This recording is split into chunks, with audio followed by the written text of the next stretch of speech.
메르켈 총리가 근데 또 이제 한편으로는 아픈 질문도 했어요. 41% 지지를 받아서 당선이 됐는데 그러면 예. 그 반대 유권자들은 어떻게 설득하실 겁니까? 이제 이렇게 이 질문을 했거든요. 예. 근데 그때 강경화 장관이 딱 받아가지고 41%로 당선이 됐지만 지금은 80%가 넘는 국민들로부터 지지를 받습니다. 해가지고 메르켈 총리가 깨갱. 85%. 예. 오늘 여론조사 보니까 KSY는 네. 85%, 네. 83%. 리얼미터는 76%. 네. 근데 그동안에 이런 모습 잘 못 봤어요. 강경화 장관의 역할이 무척 큰 것 같아요. 이번에. 예. 예. 그리고 늘 대통령은 우리말을 영어를 설사 잘해도 우리말을 네. 써야 되잖아요. 근데 이제 늘 통해 붙는데 순간순간적으로 완벽하게 영어로 대화가 되는 장관이 통역 이전에 자기 얘기를 해버리면 대통령 생각과 똑같은 그럼 일단 한 단계 건너뛰잖아요. 그렇죠. 그럼 빨리 그렇죠. 소통이 되니까 상대국 정상들도 편하고 그렇죠. 거기서 자기 판에 국제 경험을 근거했고 자기 얘기도 하고 그런 게 아주 티나지 않지만 늘 대통령이 있는 옆자리에는 그 은발에 멋진 모습을 휘날리면서 그렇죠. 예. 강경화 장관이 있었던 게 큰 예. 힘이 되지 않았나. 그 구테우스 유엔 사무총장이 그런 얘기 했잖아요. 그러니까 큰 손실이다. 예, 아니 우리는 너무 대통령 문재인 대통령께서 이렇게 유엔 무대에서 국제 무대에서 하셨던 분이 이제 국내에 와가지고 첫 외교부 장관이 됐다니까 아유 우리는 이분이 없으셔가지고 우리 너무 큰 손실이다. 그러니까 이제 이런 데서 약간 훈훈한 대화들이 오고 가고 그리고 워낙 국제 경험이 많기 때문에 이런 국제 회의나 이런 데서는 아무래도 경험이 굉장히 중요하니까 강경화 장관의 리드를 굉장히 많이 했죠. 예, 가장 큰 성과는 북한 문제에 대해서 국제사회의 그렇죠. 동의를 구해냈다. 그렇죠. 예, 그게 있고요. 근데 이제 예. 워낙 이제 G20은 경제 관련된 플랫폼이기 때문에 여기서 그것을 공동성명에 담지는 못했습니다. 그래서 메르켈 총리가 의장국 권한으로 기자회견까지 별도로 해서 이 문제에 대해서 각별한 관심이 있다는 것을 강조를 했고요. 예. 그리고 이제 또 한반도 이슈와 관련해서는 또 다른 무대에서 다른 방식으로 해야 되는 여러 가지 숙제를 좀 남기기도 맞아요. 했습니다. 예. 특히 이제 북한과 중국을 설득하는 문제를 어떻게 풀 거냐. 그렇죠. 이것은 이제 앞으로 해결해야 과제죠. 예, 아니 과제죠. 9년 동안 그렇게 켜켜 묶여왔던 게 완샷에 어떻게 딱 털려요. 그러니까요. 뭐 이 폭탄 좀 하시는 것도 아니고. 자, 최근 평론가님. 네. 성공적 데뷔의 1등 공신 누구로 뽑죠? 저는 강경화 외교부 장관 그다음에요? 꼽겠습니다. 그리고 강경화. 김동연 경제부총리인데 그래서 별명이 생겼어요. 이 좌경화 우동연. 오. 네. 사실은 이게 그럼 정부가 좌경화됐다는 거예요? 그렇게 되네. 좌경화 예. 우동연. 아니 우경화가 먼저 그럼 좋잖아요. 우경화, 우경화? 우경화 됐다는 거예요? 우경화된 거죠. 왜냐면 좌측 간발 푸고 오른쪽으로 하나 도는 우경화, 이경화도 이상해요. 좌동연. 둘 다 안 되겠다. 네. 자, 어쨌든 오늘 아침 네. 조간에는 다 이제 일제히 이 좌경화, 우동연 이렇게 뽑고 있는데 그래서 굳이 그걸 한자로 썼군요. 뭐. 예. 근데 읽으니까 똑같네요. 뭐.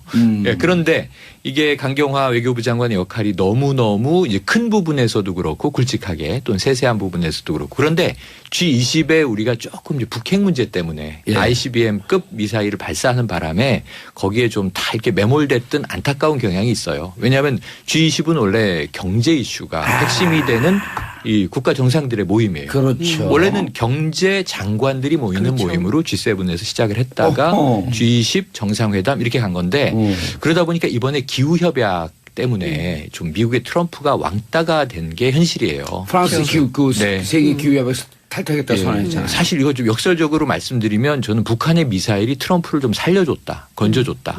이 세계적인 매질을 당하는 채찍을 맞는 상황에서 문매를 맞을 수 있는 이게 상황에서 북한 이거 그냥 놔둘 수 없습니다. 그러면서 언성을 높일 수 있는 기회를 제공받는 바람에 이슈몰이를 했어요.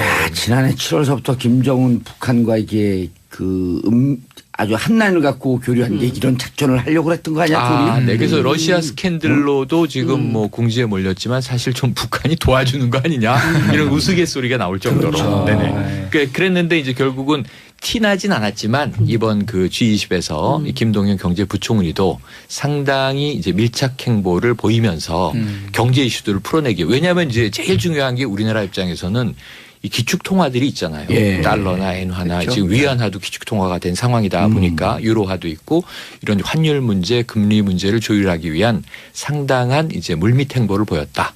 그래서 경제는 이 김동연 부총리가 잡고 예. 그리고 이제 표면적으로 드러나는 정상 외교의 이제 재복원 이 부분은 강경화 외교부 장관의 노력이 가장 컸다. 메르켈 총리가 근데 또 이제 한편으로는 아픈 질문도 했어요. 41% 지지를 받아서 당선이 됐는데 그러면 예. 그 반대 유권자들은 어떻게 설득하실 겁니까? 이제 이렇게 이 질문을 했거든요. 예. 근데 그때 강경화 장관이 딱 받아가지고 41%로 당선이 됐지만 지금은 80%가 넘는 국민들로부터 지지를 받습니다. 해가지고 메르켈 총리가 깨갱. 85%. 예. 오늘 여론조사 보니까 KSOI는 네. 85%. 네. 리얼미터는 76%. 네.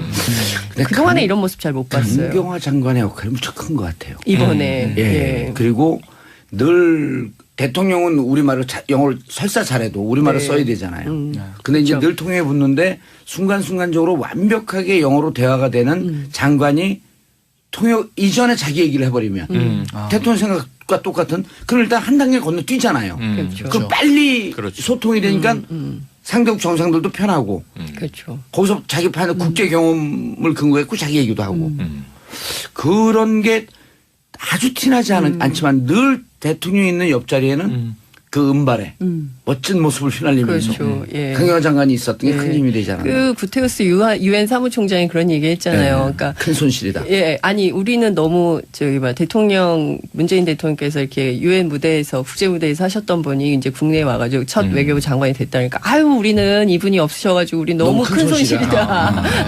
그러니까 이제 이런 데서 약간 훈훈한 대화들이 오고 가고 그리고 워낙 국제 경험이 많기 때문에 이런 국제 회의나 이런 데서는 아무래도 경험이 굉장히 중요하니까 강경화 장관의 리드를 굉장히 많이 했죠. 예, 가장 큰 성과는 북한 문제에 대해서 국제사회의 그렇죠. 동의를 구해냈다. 그렇죠. 아하. 예, 그게 있고요. 근데 이제 예. 워낙 이제 G20은 경제 관련된 플랫폼이기 때문에 여기서 그것을 공동성명에 담지는 못했습니다. 그래서 메르켈 총리가 의장국 권한으로 기자회견까지 네. 별도로 해서 이 문제에 대해서 각별한 관심이 있다는 것을 강조를 했고요. 예. 그리고 이제 또 한반도 이슈와 관련해서는 또 다른 무대에서 다른 방식으로 해야 되는 여러 가지 숙제를 좀 남기기도 맞아요. 했습니다. 예. 특히 이제 북한과 중국을 설득하는 문제를 어떻게 풀 거냐. 그렇죠. 이것은 이제 앞으로 해결해야 과제죠. 예, 아니 과제죠. 9년 동안 그렇게 켜켜 묶여왔던 게 완샷에 어떻게 딱 털려요. 그러니까요. 뭐 이 폭탄 좀 하시는 것도 아니고.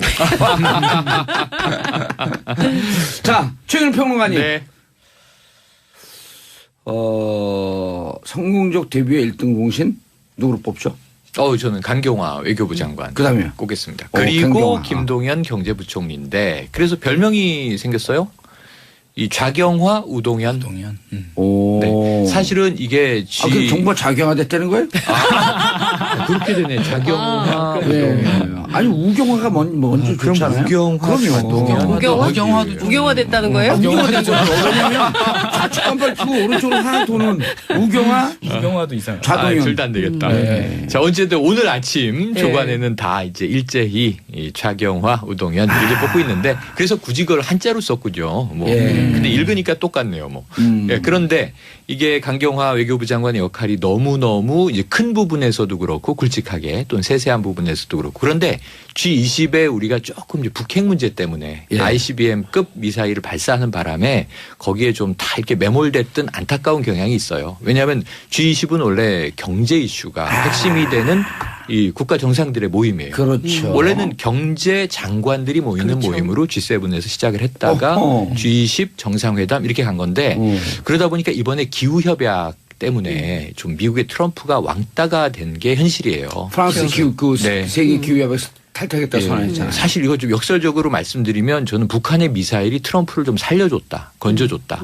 이 세계적인 매질을 당하는 채찍을 맞는 상황에서 문매를 맞을 수 있는 예, 이게 상황에서 북한 이거 그냥 놔둘 수 없습니다. 그러면서 언성을 높일 수 있는 기회를 제공받는 바람에 이슈몰이를 했어요.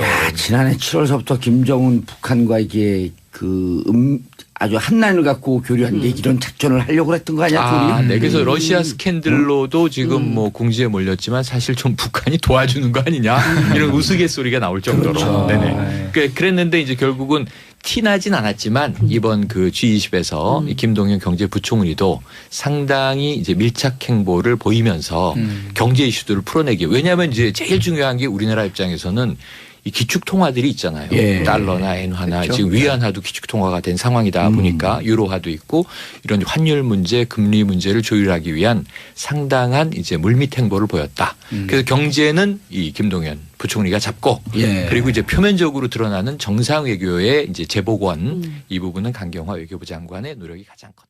메르켈 총리가 근데 또 이제 한편으로는 아픈 질문도 했어요. 41% 지지를 받아서 당선이 됐는데 그러면 예. 그 반대 유권자들은 어떻게 설득하실 겁니까? 이제 이렇게 이 질문을 했거든요. 근데 예. 그때 강경화 장관이 딱 받아가지고 41%로 당선이 됐지만 지금은 80%가 넘는 국민들로부터 지지를 받습니다. 해가지고 메르켈 총리가 깨갱. 85%. 예. 오늘 여론서 보니까 KSOI는 네. 85%, 네. 리얼미터는 76%. 네. 근데 그동안에 이런 모습 잘 못 봤어요. 강경화 장관의 역할이 무척 큰 것 같아요. 이번에. 예. 예. 그리고 늘 대통령은 우리 관심이 있다는 것을 강조를 했고요. 예. 그리고 이제 또 한반도 이슈와 관련해서는 또 다른 무대에서 다른 방식으로 해야 되는 여러 가지 숙제를 좀 남기기도 맞아요. 했습니다. 예. 특히 이제 북한과 중국을 설득하는 문제를 어떻게 풀 거냐. 그렇죠. 이것은 이제 앞으로 해결해야 과제죠. 예, 아니 과제죠. 9년 동안 그렇게 켜켜 묶여왔던 게 완샷을 어떻게 딱 털려요. 그러니까요. 뭐 이 폭탄 좀 하시는 것도 아니고. 자, 최근 평론가님. 네. 성공적 데뷔의 1등 공신 누구로 뽑죠? 저는 강경화 외교부 장관 그다음에요? 꼽겠습니다. 강경화. 그리고 김동연 경제부총리인데 그래서 별명이 생겼어요. 이 좌경 대통령 문재인 대통령께서 이렇게 유엔 무대에서 국제 무대에서 하셨던 분이 이제 국내에 와가지고 첫 외교부 장관이 됐다니까 아유 우리는 이분이 없으셔가지고 우리 너무 큰 손실이다. 그러니까 이제 이런 데서 약간 훈훈한 대화들이 오고 가고 그리고 워낙 국제 경험이 많기 때문에 이런 국제 회의나 이런 데서는 아무래도 경험이 굉장히 중요하니까 강경화 장관의 리드를 굉장히 많이 했죠. 예, 가장 큰 성과는 북한 문제에 대해서 국제사회의 그렇죠. 동의를 구해냈다. 그렇죠. 아하. 예, 그게 있고요. 근데 이제 예. 워낙 이제 G20은 경제 관련된 플랫폼이기 때문에 여기서 그것을 공동성명에 담지는 못했습니다. 그래서 메르켈 총리가 의장국 권한으로 기자회견까지 네. 별도로 해서 이 문제에 대해서 각별한 화 우동현. 오. 네. 사실은 이게 그럼 정부가 작용화됐다는 거예요? 그렇게 되네. 좌경화 우동현. 아니 우경화가 먼저 그럼 좋잖아요. 우경화 그럼요. 우경화 됐다는 거예요? 우경화됐죠. 왜냐면 좌측 간발 두 오른쪽으로 하나 도는 우경화 이경화도 이상. 좌동현. 둘 다 안 되겠다. 네. 자, 어쨌든 오늘 아침 네. 조간에는 다 이제 일제히 이 좌경화, 우동현 이렇게 뽑고 있는데 그래서 굳이 그걸 한자로 썼군요. 뭐. 예. 근데 읽으니까 똑같네요. 뭐. 예, 그런데 이게 강경화 외교부 장관의 역할이 너무너무 이제 큰 부분에서도 그렇고 굵직하게 또는 세세한 부분에서도 그렇고 그런데 G20에 우리가 조금 이제 북핵 말을 영어를 설사 잘해도 우리말을 네. 써야 되잖아요. 근데 이제 늘 통해 붙는데 순간순간적으로 완벽하게 영어로 대화가 되는 장관이 통역 이전에 자기 얘기를 해버리면 대통령 생각과 똑같은 그럼 일단 한 단계 건너뛰잖아요. 그렇죠. 그럼 빨리 그렇죠. 소통이 되니까 상대국 정상들도 편하고 그렇죠. 거기서 자기 판에 국제 경험을 근거했고 자기 얘기도 하고 그런 게 아주 티나지 않지만 늘 대통령이 있는 옆자리에는 그 은발에 멋진 모습을 휘날리면서 그렇죠. 예. 강경화 장관이 있었던 게 큰 예. 힘이 되지 않았나. 그 구테우스 유엔 사무총장이 그런 얘기 했잖아요. 그러니까 큰 손실이다. 예, 아니 우리는 너무 대통령